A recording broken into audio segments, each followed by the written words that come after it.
Hello అందరికీ, ఒకటి చెప్పనా?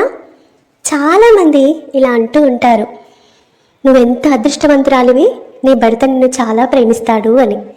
అలాగే అబ్బాయిలకి కూడా అంటూ ఉంటారు, నీ భార్య నిన్ను చాలా ప్రేమిస్తుంది, నువ్వు చాలా అదృష్టవంతుడివిరా అని. మరి ఇంతటి అదృష్టం వారికి ఎలా వచ్చిందో తెలుసా? ఇక్కడ భర్త తనకు నచ్చినట్టుగా తను ఉండడు, తన భార్యకి నచ్చినట్టుగా ఉంటాడు. అలాగే భార్య కూడా తన భర్తకు నచ్చినట్టుగా ఉంటుంది, తనకు నచ్చినట్టుగా తను ఉండదు. సో ఇక్కడ ఎవరికి నచ్చినట్టు వాళ్ళు ఉంటే మరొకరి చేత ఎప్పటికీ ప్రేమించబడరు. అర్థమైందా వాళ్ళు ఎందుకు అలా అదృష్టవంతులయ్యారో?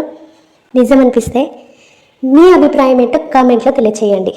మరిన్ని మనసును తాకే మాటల కోసం మన ఛానల్ని ఇప్పుడే సబ్స్క్రైబ్ చేసుకోండి. Thank you.